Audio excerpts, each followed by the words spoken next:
Hi, this is Brenda Beattie from Brenda Beattie's Brushstrokes. Today we're going to do some Christmas ornaments.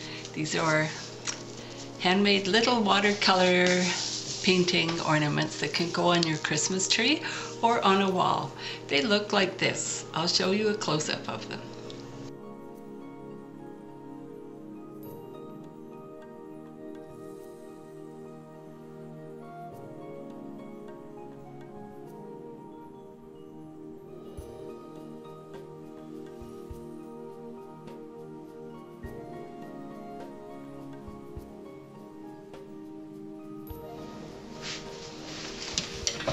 So these are little frames that I got from our local craft supply store.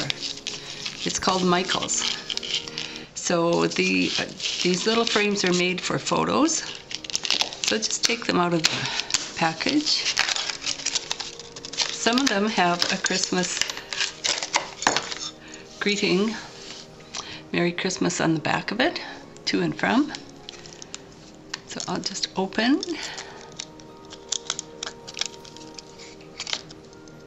And I'm going to use the cardboard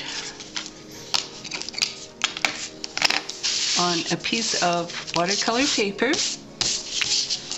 and draw the circles.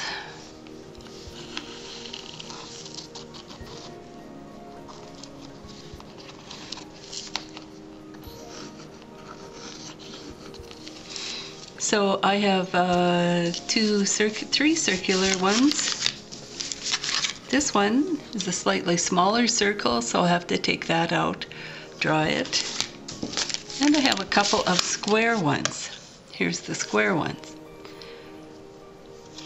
So I'm going to draw those and be right back. On the previous video, the third Christmas card video, I did a demonstration on how to draw a cardinal. On this video, I'm going to give a quick demonstration on how to draw a chickadee. I'm going to have a chickadee in at least one of my ornaments, maybe more than one. So first I'm just going to draw, that will be up too high. I'm going to draw a branch for the chickadee to sit on. Sometimes I just love to see lines going on the page. Seems like magic.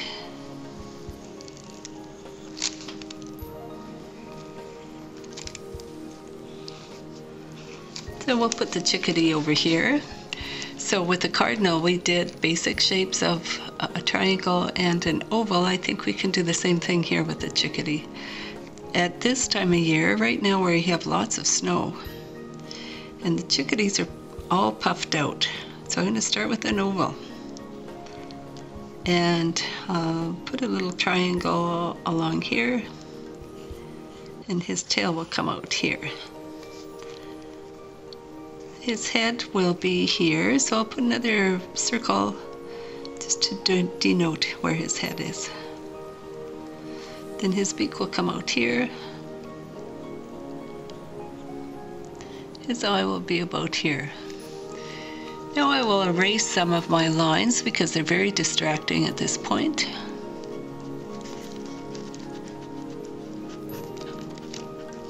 You can see our basic chickadee. Chickadee's markings. There's a little mask of black under here, and from his beak across here to the side of his head. Then his wings come about like this. There's several rows of feathers here. And then his beautiful tail is out here.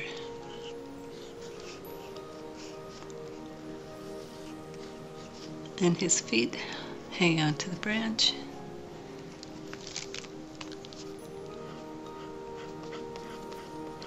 I think I've quite got the bottom here right.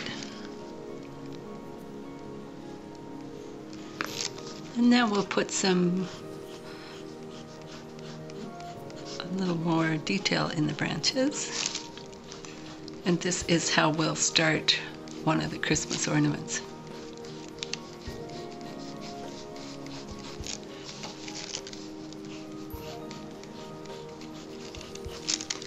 The chickadee's markings here are dark, but for the painting we don't want to put too much pencil in, so we won't use too many pencil shadings. We just do an outline, very light outline.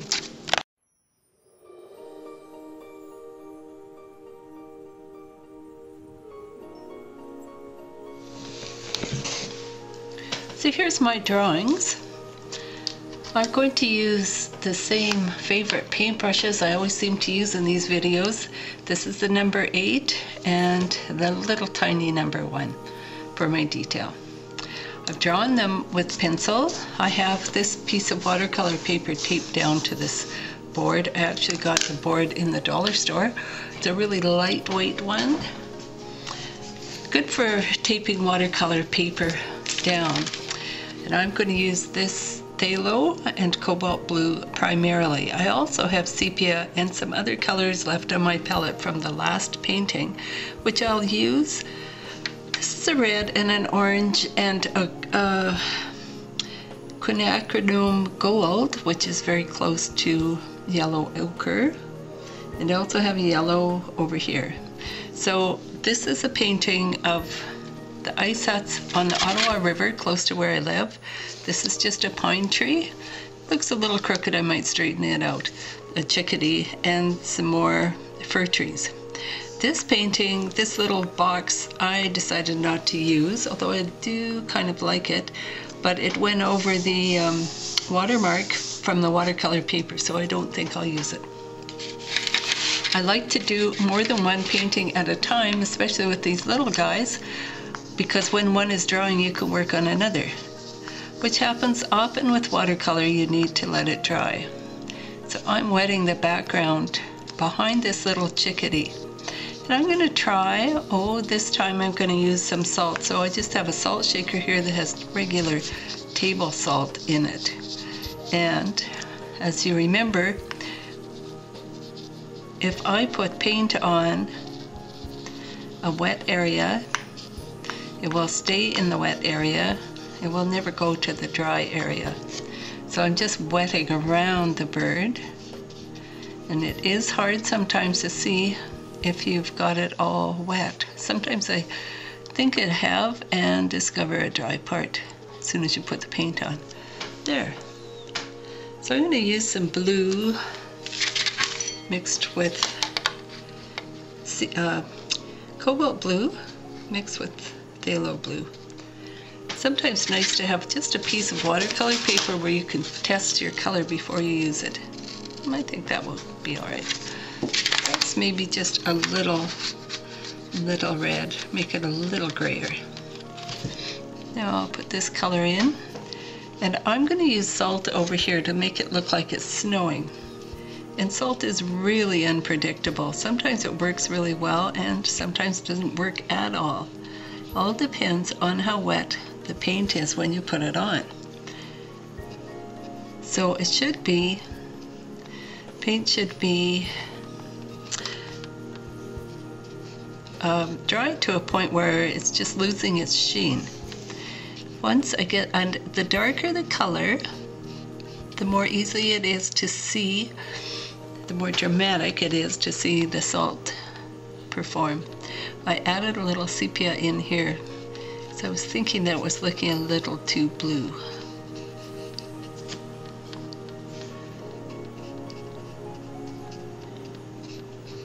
Still very blue. Will be very dramatic if the salt works. So I'm going to let it dry just a bit, and I think I'll use a tiny little brush to bring it right in close to our little chickadee. I have them in my backyard feeder today. They're so wonderful. We see chickadees in great flocks. When we see cardinals, we see them only one at a time, and I think that's why we feel like they're so special. One at a time or two together, the male and the female. Very seldom more than that together unless it's a family. The chickadees, we see them all winter. They're pretty tame. I know I have friends who have them land on their hands to eat out of their hands. I have a cat and a dog here, so they never get quite that tame here. Okay, I'm going to leave this just for a few minutes, and I'm going to start the same color, and I feel really good about this tiny brush. I'm going to use it for a minute. I'm going to add some red, so this one's going to be a purpley background. I'm putting the paint right on the dry paper. Has a totally different feel to it for this one.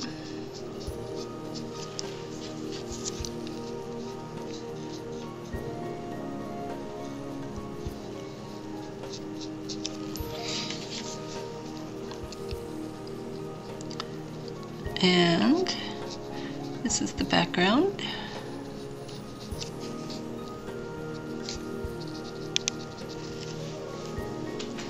I use my bigger paintbrush.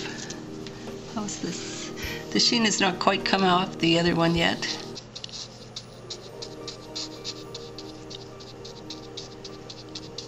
These are going to be the background trees in this painting.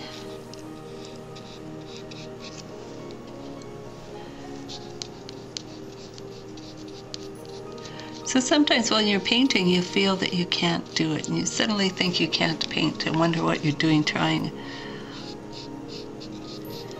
So you just have to tell yourself to stay out of the way and just paint, just let it happen.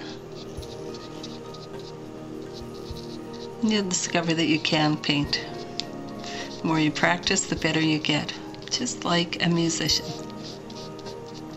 But everybody gets to a point where you feel, oh, I can't do this.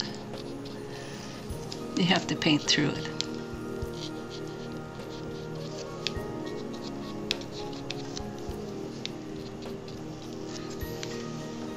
Every painting gets to a spot. Some of my friends say it becomes a teenager, very unruly and terrible, and it has to mature. So you keep going till it matures. Now I'm going to try putting the salt on this little chickadee. It's still fairly wet. I'll just try it in one spot and see how it looks. Yeah, I believe it's just about right. You can see the paint is soaking into the salt. So just sprinkle it on. If you get too much on, it sort of defeats the purpose. It's overdone. It has to dry, and you have to let wipe the salt off after it's dry. If you can use bigger, more coarse salt. You'll get bigger spots, bigger snowflakes. So I'm going to work on the next one.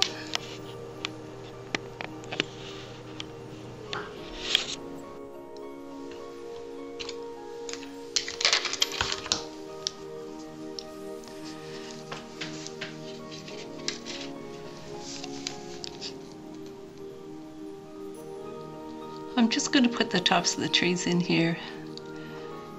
I want to show that it's in the darkness. But they are shadowy but snowy.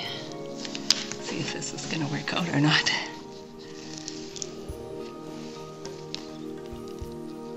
I want to leave a fair amount of white back here.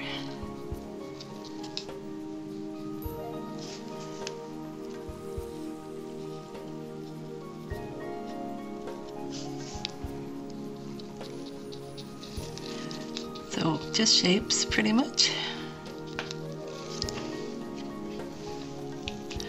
Should do a demo in winter trees perhaps. I'm going to speed this up for you.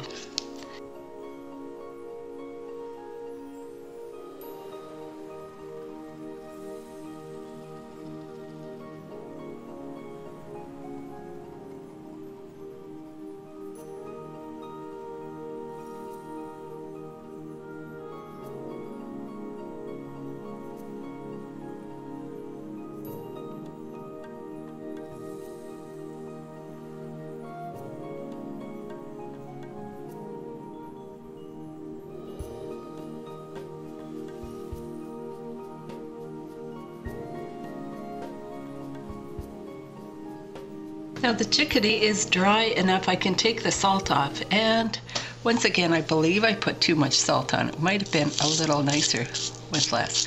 I'm using a really stiff brush, getting it away from the other painting.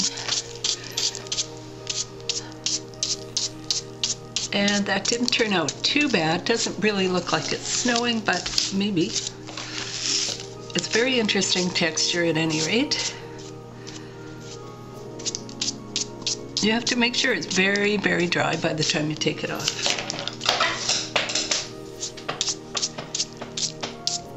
And if you get salt where you don't want it, you might have a problem.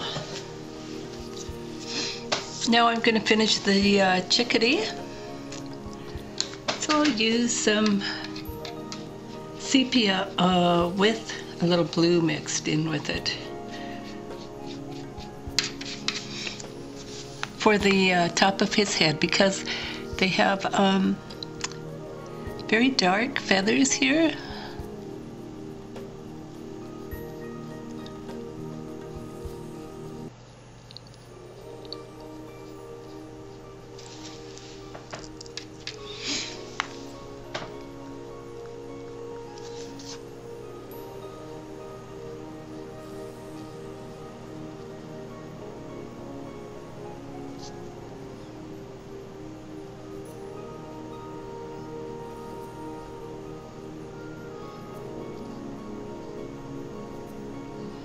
His eye is very dark as well. If I let the paint dry and then paint it, you might still be able to see it through the dark feathers, you might not. We're going to leave a little white spot in it for a reflection. And the beak also is very dark. We're going to leave a little white in the beak as well. The feathers are pretty dark, and the tail is very dark as well.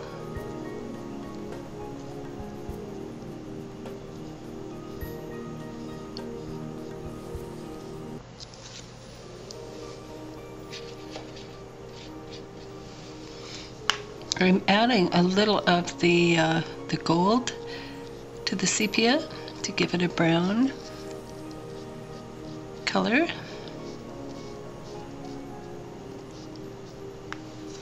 And I'm going to add some water here to lighten it.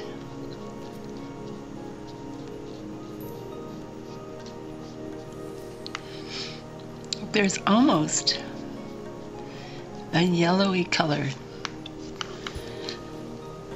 in their breasts. Just put a little bit of feather marks and a tiny bit of very light gold color I'm trying to mix right now. Mostly water. Add a little lightness right here. Perhaps too much water.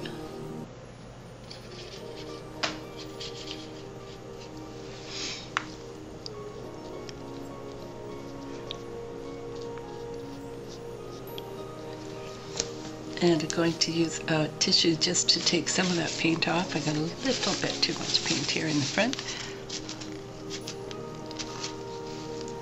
There. That's pretty good. I just don't quite like this bit here. I'll use some water and scrub it and remove some of this hard line here. There we go. And he has almost little cheeks. I'm going to put a little mark or two here to show his little cheeks. And now his beak.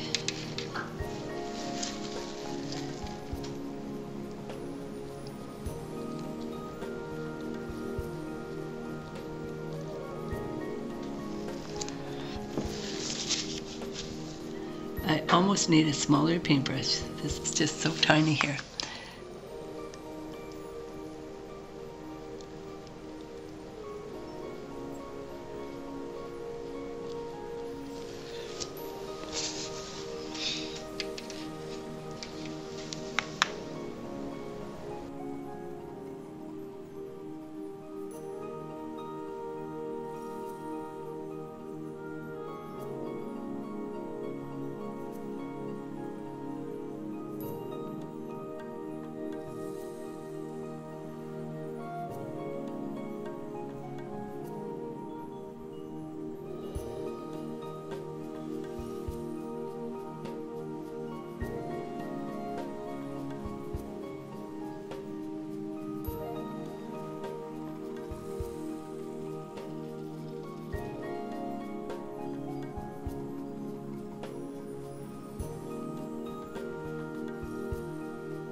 So I decided to also do a more realistic one over here. I still am waiting for the little one here with the ice hut in it to dry. I did decide that I made the person beside it too large, so I had to make the ice hut larger. Not sure if I'll end up using that one or not. Art is like humanity. You don't get a baby every time. So this one I would like to do in a more realistic manner with more realistic colors. This purple one is not very realistic. Lots of times in the winter the world looks black and white. The colors get so muted.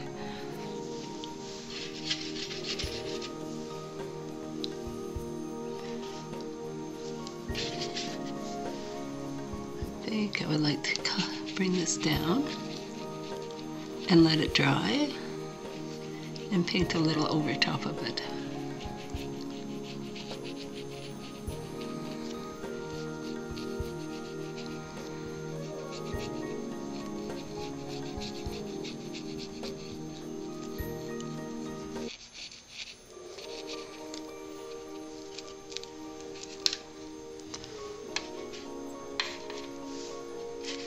So we're going to have a stream in here.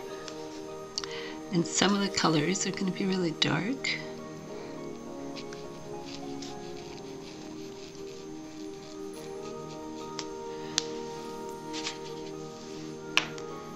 And I can't resist using phthalo blue. Phthalo is a color that shouldn't be used often by itself because it's so strong. I'm just adding water beside it and let it run.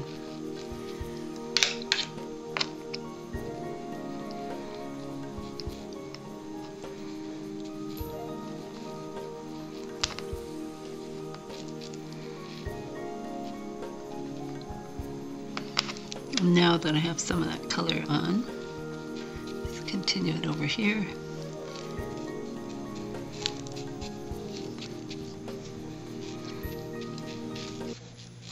For the snow,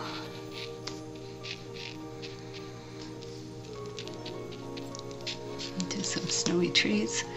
I'm going to do some green for the trees this time. And I'm not finished with the background yet. While it's drying, I'll do the trees. Oh, it's not always a good idea. Well, sometimes you can paint wet into wet and get some interesting effects like right here. The paint spreads out just like pine needles.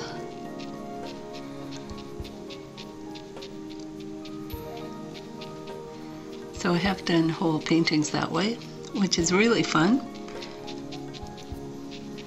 and not always easy to control.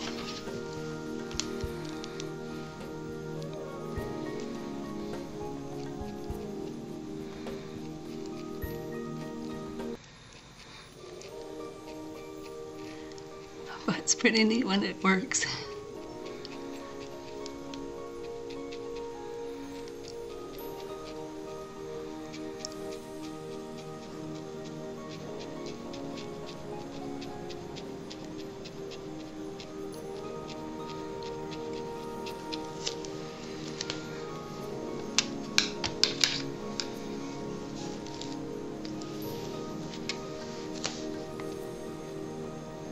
Just make this a little more distinct. It's pretty hard to tell what's going on here.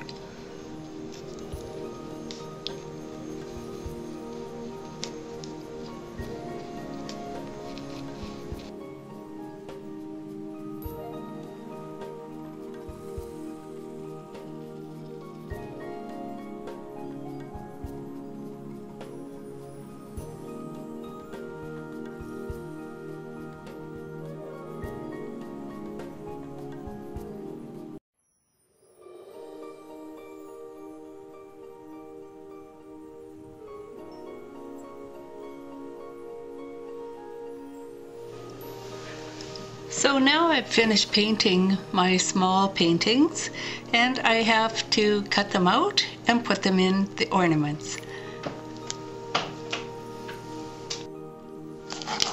Here's one that is framed.